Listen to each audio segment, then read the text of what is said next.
नमस्कार दोस्तों, Excel add up channel में आपका स्वागत है। इस वीडियो में हम देखेंगे कि कैसे हम ऑल्ट की के साथ दूसरी कीज़ को मिलाकर माइक्रोसॉफ्ट एक्सेल में शॉर्टकट तरीके से काम कर सकते हैं। तो चलिए स्टार्ट करते हैं। माइक्रोसॉफ्ट एक्सेल में बहुत से शॉर्टकट्स हैं जिसमें कंट्रोल की का यूज़ होता है, पर कुछ शॉर्टकट्स ऐसे भी हैं जिसमें हम ऑल्ट की को यूज़ करते हैं। यहाँ कॉलम ए में मैंने कीबोर्ड शॉर्टकट्स लिखे हुए हैं और कॉलम बी में उसका डिस्क्रिप्शन दिया हुआ है कि ये कीबोर्ड शॉर्टकट को यूज़ करके हम क्या क्या कर सकते हैं। अगर आप इधर में देखेंगे तो यहाँ पे ऑल्ट प्लस इक्वल टू लिखा है। इसका मतलब ये हुआ है कि ऑल्ट की प्रेस करके हमें इक्वल टू की प्रेस करनी है एक साथ। यहाँ पे ऑल्ट प्लस एंटर लिखा है, मतलब ऑल्ट की और एंटर की को हमें एक साथ प्रेस करना है। वैसे ही आप नीचे आएंगे तो यहाँ पे लिखा है ऑल्ट कॉमा एच कॉमा के। इसका मतलब है कि पहले हमें ऑल्ट की प्रेस करनी है, फिर एच की प्रेस करनी है और फिर के की प्रेस करनी है। इसे हमें एक साथ प्रेस नहीं करना है। यहाँ पे अगर मैं ऑल्ट की को प्रेस करता हूँ तो आप रिबन मेनू सिस्टम में देखिए, हर एक टैब के नीचे में एक अल्फ़ाबेट आ गया है।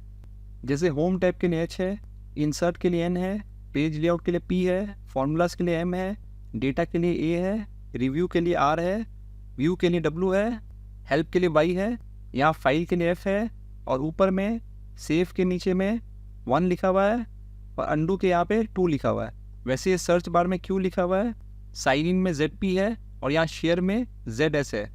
अब यहाँ पे अगर मैं H प्रेस करता हूँ, होम टैब में H लिखा है, H को मैं प्रेस करता हूँ तो ये होम टैब में जितने आइकन्स हैं सब में नंबर्स और अल्फ़ाबेट्स आ गए हैं। तो इससे हमें क्या पता चलता है? इससे हमें ये पता चलता है कि हम एक्सेल में कोई भी काम का शॉर्टकट की ऑल्ट के ज़रिए जनरेट कर सकते हैं।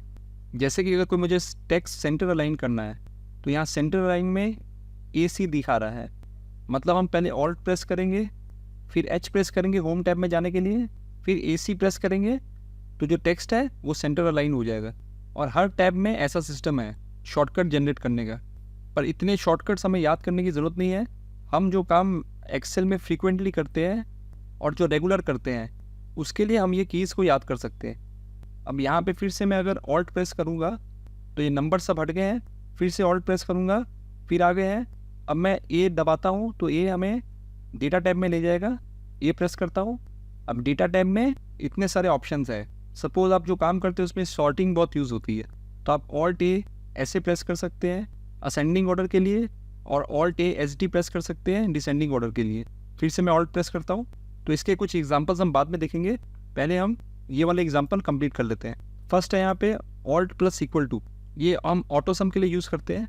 यहाँ पर मेरे पास डेटा है, सपोज़ ये फर्स्ट रेंज का सम चाहिए तो मैं पहले इस सेल को एक्टिवेट कर दूंगा जहाँ मुझे इसका आंसर चाहिए। अब ऑटो सम के लिए आप होम टैब में ये ऑटो सम के टैब से भी जा सकते हैं या फॉर्मूला टैब में जाकर यहाँ भी ऑटो सम का ऑप्शन है आपके पास में। तो हम इसको शॉर्टकट तरीके से करते हैं। ये सेल हमारा एक्टिव है, ऑल्ट इक्वल टू प्रेस करेंगे, एक बार प्रेस किया तो इसने सामने जो रेंज है उसको सिलेक्ट कर लिया। अब एंटर करेंगे तो ये सम आ गया है। जहाँ आपको आंसर चाहिए उस सेल को आप पहले भी सिलेक्ट कर सकते हैं, तो सिर्फ ऑल्ट इक्वल टू प्रेस करके ही आपका आंसर आ जाएगा। आपको एंटर करने की ज़रूरत नहीं है क्योंकि रेंज हम पहले सिलेक्ट कर लेंगे। अब जैसे सेकंड रो है, ये रेंज मैं सिलेक्ट कर लेता हूँ और यहाँ मुझे आंसर चाहिए इसका। अब मैं ऑल्ट इक्वल टू करूँगा तो डायरेक्ट आंसर आ जाएगा। देखिए कंट्रोल Z से मैं अंडू कर देता हूँ। अब हमें एक साथ आंसर चाहिए तो हम ये पूरी रेंज को सिलेक्ट कर लेंगे, ऑल्ट इक्वल टू प्रेस करेंगे तो ये देखिए आंसर आ जाएगा। कंट्रोल Z से अंडू करते हैं।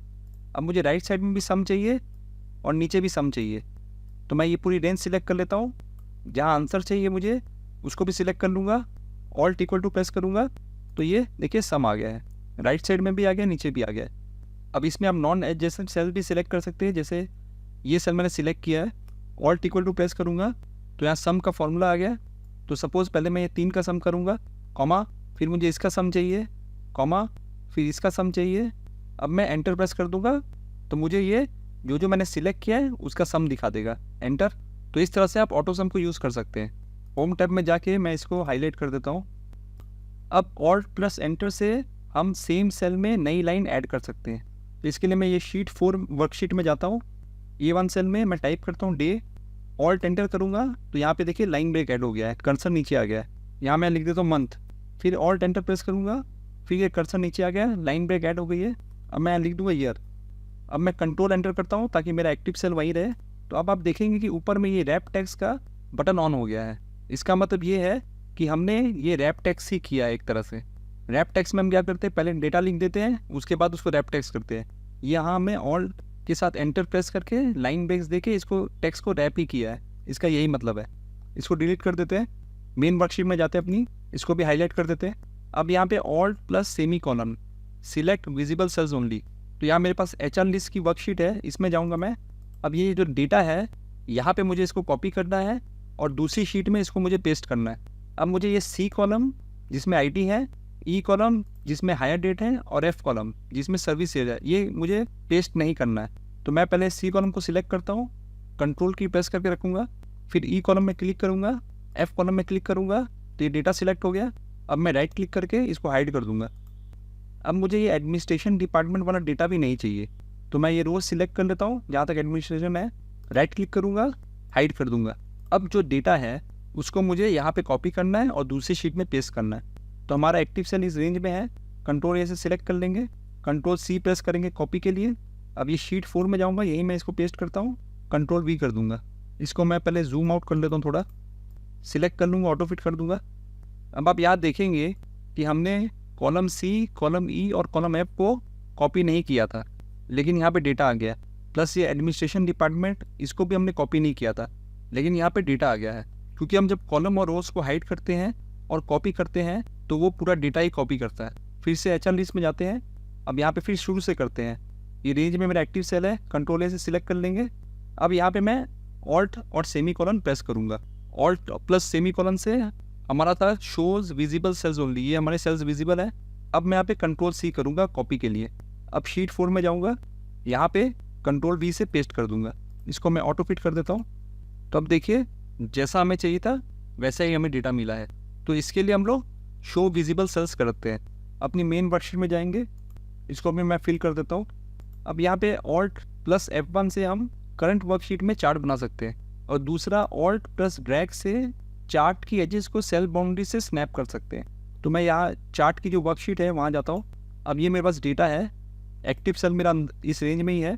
अब मैं ऑल्ट F1 प्रेस करूँगा तो ये चार्ट बन गया। अगर F1 की में आपकी कोई हॉट की है तो आप FN की के साथ में F1 की प्रेस कीजिएगा। मैं ये वाला डिज़ाइन चूज़ कर लेता हूँ। तो ये करंट वर्कशीट में हमारा चार्ट बन गया है। अब हम इसको छोटा बड़ा भी कर सकते हैं, प्लस इसको मूव भी कर सकते हैं। अब एक चीज़ आप देखिएगा, यहाँ मैं लोअर राइट कॉर्नर में आया हूँ, क्लिक किया मैंने, अब मैंने ऑल्ट की प्रेस की। अब मैं अगर इसको मूव कर रहा हूँ तो ये देखिए सेल्स की बाउंड्री में स्नैप कर रहा है। फिर नीचे कर रहा हूँ तो सेल्स की बाउंड्री में ये स्नैप कर रहा है। अब ऑल्ट की मैं छोड़ देता हूँ, तब मैं इसको थोड़ा सा भी हिला पा रहा हूँ। लेकिन जब मैं ऑल्ट की प्रेस करता हूँ, जैसे अभी मैं प्रेस की है, तो जैसे ये मैग्नेटिक फोर्स है वैसे रिएक्ट कर रहा है। तो माउस बटन छोड़ दूंगा मैं, मेन वर्कशीट में आते हैं अपनी, इसको भी हाईलाइट कर देते हैं दोनों को। अब ऑल्ट F4 से हम वर्कबुक को क्लोज कर सकते हैं। तो ऑल्ट F4 प्रेस करेंगे तो ये मैसेज दिखा रहा है कि हमें ये वर्कबुक सेव करनी है कि नहीं। हमें ये वर्कबुक को बंद नहीं करना है, तो हम कैंसिल कर देंगे सीधा। इसको भी हाईलाइट कर देते हैं। ये सब हमने देख लिया है। अब पहले हम इंसर्ट रो और इंसर्ट कॉलम देखते हैं। इसको हाईलाइट कर देता हूँ। आपका एक्टिव सेल जिस भी रो में रहेगा, इस कमांड से एक नया रो उस एक्टिव सेल के ऊपर में बन जाएगा। जैसे इंसर्ट कॉलम में मेरा एक्टिव सेल है अभी, अब मुझे रो इंसर्ट करना है, तो पहले मैं ऑल्ट दबाऊंगा, तो यहाँ देखिए ऊपर में नंबर्स आ गए हैं। अब I दबाऊंगा, फिर R दबाऊंगा, तो यहाँ पे एक नया रो इंसर्ट हो गया है। कंट्रोल Z से अनडू कर देते हैं। सिमिलरली मुझे कॉलम इंसर्ट करना है, और कॉलम जब भी इंसर्ट होगा वो लेफ्ट साइड में होगा एक्टिव सेल के। तो मेरा एक्टिव सेल यहीं पर है जहाँ इंसर्ट कॉलम लिखा है। ऑल्ट दबाऊंगा, फिर I दबाऊंगा, फिर C दबाऊंगा, तो ये नया कॉलम ऐड हो गया। कंट्रोल Z से अनडू कर देते हैं। अब यहाँ पे फर्स्ट में है अप्लाई कॉमा फॉर्मेट। सपोज यहाँ मैं कोई नंबर लिख देता हूँ, 1000 लिख दिया मैंने। अब कॉमा फॉर्मेट मतलब ये नंबर फॉर्मेट है, इसमें कॉमा आ जाएगा और 2 जीरोज आ जाएंगे।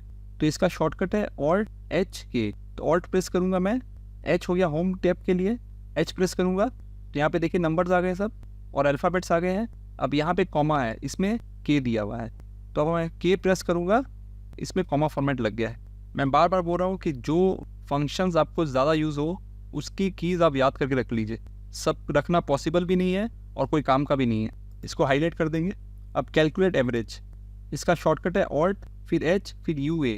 सपोज हमें इसकी एवरेज निकालनी है, तो मैं अपना एक्टिव सेल को F8 में रखता हूँ, यहाँ पे हमारा एवरेज आ जाएगा। ऑल्ट प्रेस करूँगा, फिर H प्रेस करूँगा तो वो होम टैब में चला जाएगा। अब U प्रेस किया तो ये ऑटो सम खुल गया, यहाँ पे ये है एवरेज के लिए, तो ये प्रेस कर देंगे तो ये रेंज आ गई है। यहाँ पे एंटर करेंगे तो ये एवरेज आ गई। तो यहाँ ये सेल को अगर हम सिलेक्ट करते हैं तो आप नीचे देखिए स्टेटस बार में 552 ही दिखा रहा है, तो इसको भी हाईलाइट कर देते हैं। अब यहाँ पे है सॉर्ट इन असेंडिंग ऑर्डर, समझ लीजिए। अब यहाँ पे है alt A S a sort in ascending order, तो मैं इसको पहले सिलेक्ट कर लेता हूँ। इसमें फॉर्मूला लगा हुआ है तो मैं इसको वैल्यूज़ में कन्वर्ट कर लेता हूँ। तो मैं इसको सिलेक्ट कर लेता हूँ, ये एच में जाके राइट माउस बटन क्लिक करूँगा, थोड़ा सा नीचे करूँगा, फिर वहीं पर इसको सेट कर देता हूँ। माउस बटन छोड़ने से ये ऑप्शन आ जाते हैं, तो मैं कर देता हूँ copy here as values only, okay कर दूंगा। अब हमारा एक्टिव सेल इस रेंज में है, ऑल्ट प्रेस करूँगा ए, तो यहाँ देखिए ऐसे है असेंडिंग के लिए, एस डी है डिसेंडिंग के लिए, तो मैं ऐसे करता हूँ तो ये असेंडिंग ऑर्डर में आ गया है।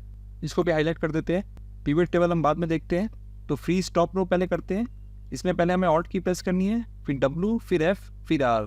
तो फ्री स्टॉप रो की कंडीशन होती है कि हमारा एक्टिव सेल शीट में कहीं भी होगा पर टॉप रो विजिबल होना चाहिए।